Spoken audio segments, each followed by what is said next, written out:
ಅಧ್ಯಾಯ 22. ಈ ಘಟನೆಗಳಾದ ಬಳಿಕ ದೇವರು ಅಬ್ರಹಾಮನನ್ನು ಪರೀಕ್ಷಿಸುವುದಕ್ಕೋಸ್ಕರ ಅಬ್ರಹಾಮನೇ ಎಂದು ಕರೆದರು. ಅವನು ಇಗೋ ಸಿದ್ಧನಿದ್ದೇನೆ ಎಂದನು. ಆಗ ದೇವರು, ನಿನಗೆ ಒಬ್ಬನೇ ಒಬ್ಬನು ಮುದ್ದು ಮಗನೂ ಆದ ಇಸಾಕನನ್ನು ಕರೆದುಕೊಂಡು ಮೋರಿಯಾ ಪ್ರಾಂತಕ್ಕೆ ಹೋಗು. ಅಲ್ಲಿ ನಾನು ತೋರಿಸುವ ಬೆಟ್ಟದ ಮೇಲೆ ಅವನನ್ನು ದಹನ ಬಲಿಯಾಗಿ ಅರ್ಪಿಸು ಎಂದರು. ಅಬ್ರಹಾಮನು ಮುಂಜಾನೆಯೇ ಎದ್ದು ತನ್ನ ಹೇಸರಗತ್ತೆಗೆ ತಡಿ ಹಾಕಿಸಿ ಹೋಮ ಬಲಿಗೆ ಬೇಕಾದ ಕಟ್ಟಿಗೆಯನ್ನು ಸಿಗಿದು ಸಿದ್ಧ ಮಾಡಿಕೊಂಡು ಸೇವಕರಿಬ್ಬರನ್ನು ಹಾಗೂ ತನ್ನ ಮಗ ಇಸಾಕನನ್ನು ಕರೆದುಕೊಂಡು ದೇವರು ಹೇಳಿದ ಸ್ಥಳಕ್ಕೆ ಹೊರಟನು. ಮೂರನೆಯ ದಿನ ಅಬ್ರಹಾಮನು ಕಣ್ಣೆತ್ತಿ ನೋಡಿದಾಗ ದೂರದಲ್ಲಿ ಆ ಸ್ಥಳ ಕಾಣಿಸಿತು.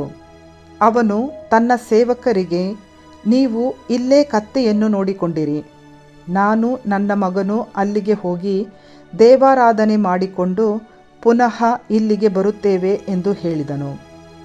ಅಬ್ರಹಾಮನು ದಹನ ಬಲಿಗೆ ಬೇಕಾದ ಕಟ್ಟಿಗೆಯನ್ನು ತನ್ನ ಮಗ ಇಸಾಕನ ಮೇಲೆ ಹೊರಿಸಿದನು. ಬೆಂಕಿಯನ್ನು ಹಾಗೂ ಕತ್ತಿಯನ್ನು ತನ್ನ ಕೈಯಲ್ಲೇ ತೆಗೆದುಕೊಂಡನು. ಇಬ್ಬರೂ ಅಲ್ಲಿಂದ ಮುಂದಕ್ಕೆ ಹೊರಟರು. ಹೋಗುತ್ತಾ ಇದ್ದಾಗ ಇಸಾಕನು ತಂದೆ ಅಬ್ರಹಾಮನನ್ನು ಅಪ್ಪ ಎಂದು ಕರೆದ. ಏನು ಮಗನೇ ಎಂದ ಅಬ್ರಹಾಮ. ಇಸಾಕನು, ಬೆಂಕಿ ಕಟ್ಟಿಗೆ ಏನೋ ಇವೆ, ಆದರೆ ದಹನ ಬಲಿಗೆ ಬೇಕಾದ ಕುರಿಮರಿ ಎಲ್ಲಿ ಎಂದು ಕೇಳಿದ. ಅದಕ್ಕೆ ಅಬ್ರಹಾಮನು, ಬಲಿಗೆ ಬೇಕಾದ ಕುರಿಮರಿಯನ್ನು ದೇವರೇ ಒದಗಿಸುತ್ತಾರೆ ಮಗನೇ ಎಂದು ಉತ್ತರ ಕೊಟ್ಟ. ಅವರಿಬ್ಬರು ಹಾಗೆ ಮುಂದಕ್ಕೆ ಸಾಗಿದರು. ದೇವರು ಹೇಳಿದ ಸ್ಥಳಕ್ಕೆ ಬಂದು ಸೇರಿದಾಗ ಅಬ್ರಹಾಮನು ಅಲ್ಲಿ ಒಂದು ಬಲಿಪೀಠವನ್ನು ಕಟ್ಟಿದ. ಕಟ್ಟಿಗೆಯನ್ನು ಅದರ ಮೇಲೆ ಒಟ್ಟಿ ಮಗ ಇಸಾಕನ ಕೈಕಾಲುಗಳನ್ನು ಬಿಗಿದು ಕಟ್ಟಿಗೆಗಳ ಮೇಲೆ ಅವನನ್ನು ಕೆಡವಿದ. ಬಳಿಕ ಮಗನನ್ನು ವಧಿಸಲು ಕೈಚಾಚಿ ಕತ್ತಿಯನ್ನು ಎತ್ತಿದ. ಆದರೆ ಸರ್ವೇಶ್ವರನ ದೂತನು ಆಕಾಶದಿಂದ ಅಬ್ರಹಾಮನೇ, ಹೇ ಅಬ್ರಹಾಮನೇ ಎಂದು ಕರೆದನು. ಅದಕ್ಕೆ ಅಬ್ರಹಾಮನು, ಇಗೋ ಸಿದ್ಧನಿದ್ದೇನೆ ಎಂದ. ದೂತನು ಅವನಿಗೆ, ಹುಡುಗನ ಮೇಲೆ ಕೈ ಎತ್ತಬೇಡ, ಅವನಿಗೆ ಯಾವ ಹಾನಿಯನ್ನೂ ಮಾಡಬೇಡ. ನೀನು ನಿನ್ನ ಒಬ್ಬನೇ ಮಗನನ್ನು ನನಗೆ ಬಲಿಕೊಡಲು ಹಿಂತೆಗೆಯಲಿಲ್ಲ ಎಂತಲೇ ನೀನು ದೇವರಲ್ಲಿ ಭಯಭಕ್ತಿ ಉಳ್ಳವನೆಂದು ಈಗ ನನಗೆ ಚೆನ್ನಾಗಿ ಗೊತ್ತಾಯಿತು ಎಂದು ಹೇಳಿದನು. ಅಬ್ರಹಾಮನು ಕಣ್ಣೆತ್ತಿ ನೋಡಿದ. ತನ್ನ ಹಿಂದುಗಡೆ ಒಂದು ಟಗರು ಪೊದೆಯಲ್ಲಿ ಕೊಂಬುಗಳಿಂದ ಸಿಕ್ಕಿಕೊಂಡಿತ್ತು. ಅವನು ಹೋಗಿ ಅದನ್ನು ಹಿಡಿದು ತಂದು ತನ್ನ ಮಗನಿಗೆ ಬದಲಾಗಿ ಅದನ್ನು ದಹನ ಬಲಿಯನ್ನಾಗಿ ಅರ್ಪಿಸಿದ. ಆ ಸ್ಥಳಕ್ಕೆ ಯೆಹೋವ ಈರೆ ಎಂದು ಹೆಸರಿಟ್ಟ. ಬೆಟ್ಟದ ಮೇಲೆ ಸರ್ವೇಶ್ವರ ಸ್ವಾಮಿಯೇ ಒದಗಿಸುತ್ತಾರೆ ಎಂಬ ಹೇಳಿಕೆ ಇಂದಿಗೂ ರೂಢಿಯಲ್ಲಿದೆ. ಸರ್ವೇಶ್ವರ ಸ್ವಾಮಿಯ ದೂತನು ಆಕಾಶದಿಂದ ಮತ್ತೊಮ್ಮೆ ಅಬ್ರಹಾಮನನ್ನು ಕರೆದು, ಸರ್ವೇಶ್ವರನ ವಾಕ್ಯವನ್ನು ಕೇಳು. ನೀನು ನಿನ್ನ ಒಬ್ಬನೇ ಮಗನನ್ನು ಬಲಿಕೊಡಲು ಹಿಂತೆಗೆಯದೆ ಹೋದುದರಿಂದ ನಾನು ನಿನ್ನನ್ನು ತಪ್ಪದೇ ಆಶೀರ್ವದಿಸುತ್ತೇನೆ. ನಿನ್ನ ಸಂತತಿಯನ್ನು ಹೆಚ್ಚಿಸಿಯೇ ಹೆಚ್ಚಿಸುತ್ತೇನೆ.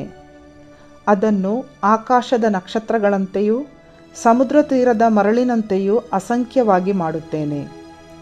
ಅವರು ಶತ್ರುಗಳ ಪಟ್ಟಣಗಳನ್ನು ಸ್ವಾಧೀನಪಡಿಸಿಕೊಳ್ಳುವರು. ನೀನು ನನ್ನ ಮಾತನ್ನು ಕೇಳಿದ್ದರಿಂದ ವಿಶ್ವದ ಎಲ್ಲ ರಾಷ್ಟ್ರಗಳಿಗೂ ನಿನ್ನ ಸಂತತಿಯ ಮೂಲಕ ಆಶೀರ್ವಾದ ಉಂಟಾಗುವುದು ಎಂಬುದಾಗಿ ಸರ್ವೇಶ್ವರನೇ ಆಣೆಯಿಟ್ಟು ಹೇಳಿದ್ದಾರೆ ಎಂದನು.